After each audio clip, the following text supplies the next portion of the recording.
I'm Amy Cherry. This local news is a service of Flagler County's Toyota dealer, Beaver Toyota, here to wow ya. Palm Coast will be using sewage to help locate COVID-19 hotspots, John Arking explains. Speaking at the Palm Coast virtual COVID-19 town hall on Wednesday, Adam Gushgari, CEO of Aquavitus LLC, laid out the plan for wastewater epidemiology. So we obtain a sample from the wastewater treatment plant. Additionally, we can also sample upstream of the wastewater treatment plant if there's an area that we're particularly concerned about or we want to get some more in-depth data for that area. During this time, we can collect what is called a 24-hour composite sample.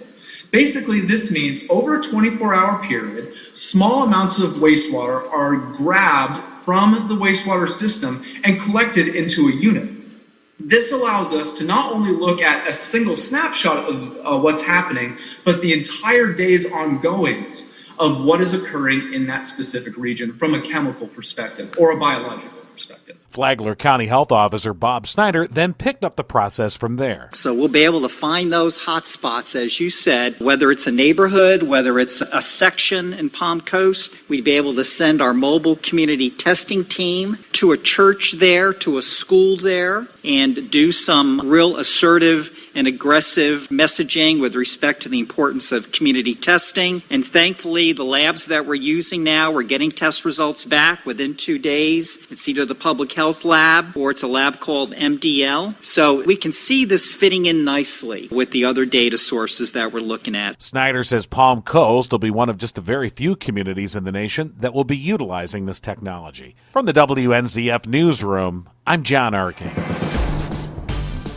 It's protection. These dunes are the first line of defense. These dunes are so important. The community may have been the driving force behind keeping a major dune restoration project alive in Flagler Beach. The Army Corps of Engineers had previously said every homeowner along the 2.5-mile stretch of beach had to sign easements allowing the work to go forward, but a small section refused. Now the project will go ahead anyhow, in large part due to community fundraising efforts led by Carla Klein, owner of Flagler Surf and Art and FlaglerSurf.com. I get like a wave of goose pimples. That was not even in our realm of thinking. And, it was like I just tried to remain focused on this is going to work, and that was it. Not really how it was going to work, but that it would. And so knowing that the community's effort and coming together like that resulted in Army Corps really wanting to go the extra mile for us is just the icing on the cake. Klein's Help Save Flagler Beach effort raised $41,000 for property owner holdouts who felt the project risked their beach. Johnny at Oceanside, who's president of the Flagler Beach Business Bureau, says that notion couldn't be more wrong. Ultimately, this unobstructed beach view that we've always had, that's been one of the number one driving factors for our tourism in the area, we never wanted to change, and that was probably the most miscommunicated thing of all. People thought we're going to lose this beautiful view, and we're not, and we're just going to improve it. Klein, as a photographer, says she takes daily photos of the sunrise, and she can tell the beach needs this project. And the dunes, they're in poor shape.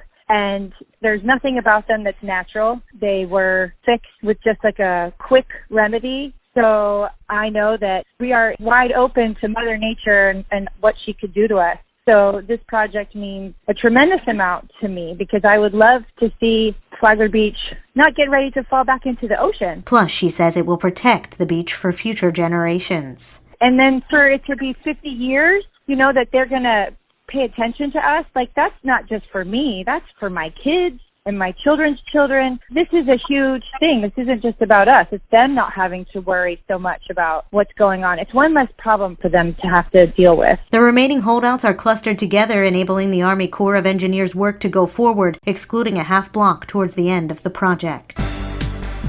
A reward is being offered for the identity of a shooting suspect in a recent Palm Coast crime. Karen Johnson has the details. It happened during the early morning hours of May 26 when the Flagler County Sheriff's Office Community Policing Division responded to the area of Rockefeller Drive for a shooting. The victim, an adult woman who had just arrived to a home in the area, then reported she was shot at multiple times after she got out of her vehicle. Flagler County Sheriff Rick Staley has a vivid description of the shooter. The shooter was described as a younger black male in his teens or early 20s, wearing a dark-colored red Abercrombie type shorts and dark-colored shirt and a red bandana. Now the FCSO needs your help to find this man, and a reward is being offered in the amount of $5,000 for any information that leads to his arrest and prosecution. We know that someone knows who shot this victim. You're asked to contact Crime Stoppers of Northeast Florida at 888-277-TIPS. Tips can also be sent directly to the FCSO via email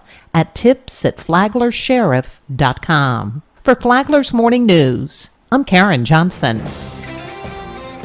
Could we have a mild flu season this year? Dr. Stephen Bickle, Flagler's medical director, says that we're due for one. We need to have, and we probably will have, a mild flu season this year because of the mask wearing and all the other precautions, but we need it too.